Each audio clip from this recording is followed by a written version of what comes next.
Music, bienvenidos una vez más. Mi nombre es Laura Sosa y es un honor para mí estar aquí con uno de los más grandes músicos cubanos, reconocido en el mundo entero no solo por su gran talento y por ser un gran virtuoso de la trompeta, sino también por ser un gran amante de la música y por haber compartido con nosotros y seguir compartiendo por más de 40 años su talento y su pasión por la música a través de sus conciertos, de sus producciones y de sus composiciones. Quiero dar la más grata bienvenida a DC Live Music, Arturo Sandoval. Bienvenido, Arturo. Gracias, un placer.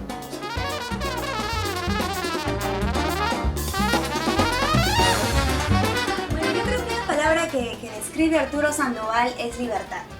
Y no solamente en tu vida personal, sino también en tu música. Hemos visto, te hemos escuchado, a través de tus producciones hemos escuchado en Rumba Palace hacer timba cubana, muy a tu estilo. De ahí hemos escuchado en My Passion for the Piano la maestría que tienes en el piano también, y en Trumpet Revolution cómo has interpretado también pues todas esas obras de los más grandes trompetistas del 1919, ¿verdad? Si no me equivoco. Y ahora nos muestras tu lado romántico con tu nuevo álbum, A Time for Love. Cuéntanos un poco de esta nueva producción que salió en 2010, ¿verdad? Bueno, ante todo te felicito porque hiciste tu tarea. Gracias. Hiciste bien tu tarea. Has dicho cosas ahí que me agradan mucho. Una de ellas es que yo me considero músico, yo amo la música. Y a veces la gente se empeña en ponerle a uno títulos, ¿no? En la frente. De que si Latin Jazz, que si esto, que lo otro, que no sé qué cosa, y todos esos títulos a mí sinceramente no me dan ningún placer, porque eso te limita a que tú eres músico de ese estilo solamente, o que es lo único que no conoces, quiero decir. Y entonces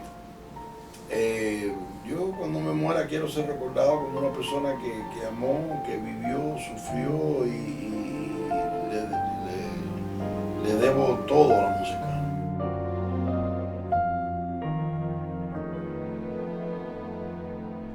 Smile, though your heart is aching.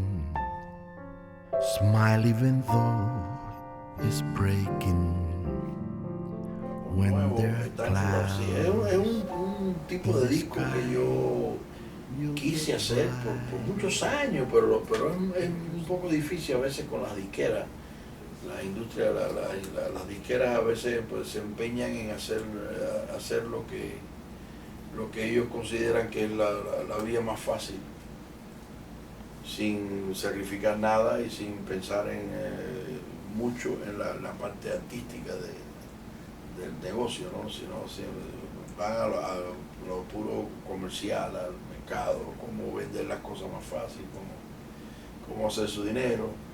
Pero bueno, finalmente ya yo estaba decidido a hacer este disco por mi cuenta, iba a hacerlo por mi cuenta, o sea, con mis ahorros, ¿no?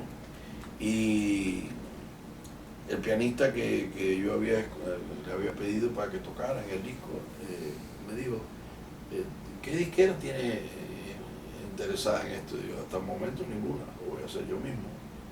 Y dice, bueno, uno del que toca la batería conmigo es uno de los ejecutivos de Concord Records. ¿Por qué no dejan presentarle el disco?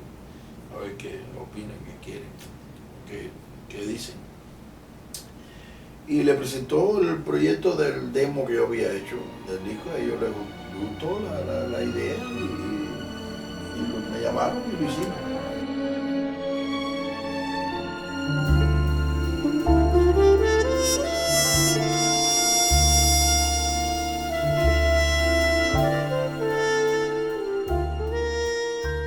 Yo creo que es uno de los discos que más yo he escuchado de lo que he grabado en mi vida, de tantos discos que he grabado, el que más escucho, sobre todo por eso, cuando uno está en el tráfico, la idea que yo tenía siempre de ese disco, por ejemplo, es que cuando uno llega a la casa por la tarde, después de un día extenuador de trabajo, de preocupaciones, de lo que fuera, que uno llega a la casa y te quitan los zapatos, te toman un traguito, no sé, algo, un refresco, lo que quieras, lo que desees, y escuchar ese disco realmente lo hace a uno sentirse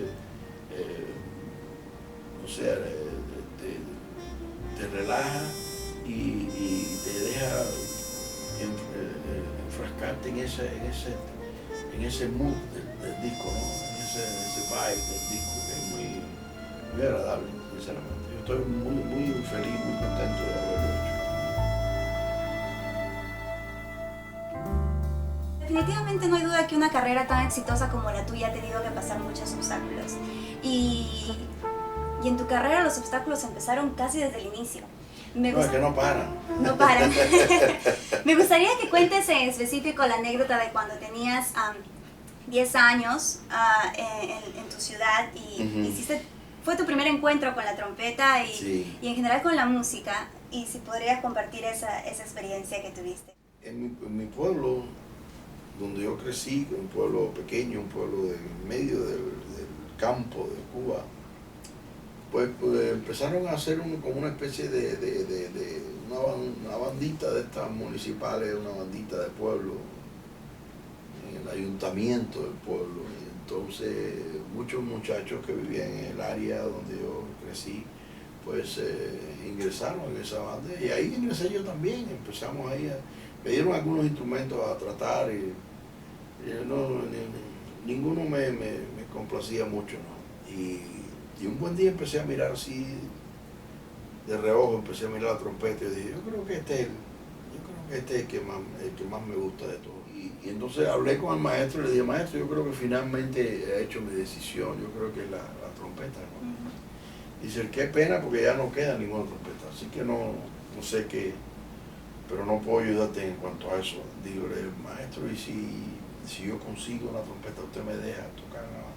Pues sí, entonces mi tía, pobrecita, que trabajaba de sol a sol, tenía unos ahorritos y me compró una trompeta hecha no sé ni dónde, hace tantos años de eso, hace más de 50 años de eso. Y entonces empecé ahí más o menos a tratar, ¿no? Pero nunca tuve clases, o sea, nunca recibí instrucción así directa, ¿no? Me hablaron de un señor que vivía en mi pueblo, que tenía cierta reputación de ser un buen trompetista, yo nunca lo había conocido, y que enseñaba también a tocar la trompeta. Entonces fui a verlo, yo tenía apenas 10 o 11 años. Fui a verlo para que me enseñara, a ver si quería enseñarme. Yo llegué allí con mi estuche, mi maletín de la trompeta, y yo, saca ahí, y toca algo. Digo, bueno, yo no sé tocar nada, yo nunca no tengo idea de cómo. Te dije que tocaras algo, era un viejo de eso bien así, cranky, como decimos así. Y entonces, bueno, saqué yo el instrumento aquel y allí toqué lo que pude, hice algún ruido ahí, cualquier cosa. Y a los pocos segundos, no minutos, a los pocos segundos, ese viejo, que Dios lo perdone, porque yo nunca lo voy a perdonar, que Dios lo perdone, me dice a sí mismo, guarda el instrumento ese.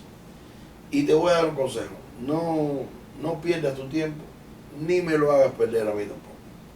No pierdas tu tiempo porque tú nunca vas a llegar a nada, ni te veo ningún tipo de futuro en esta carrera, ni mucho menos. Mi recomendación es que busques otra cosa a que dedicarte, porque no vas a hacer nada con la música.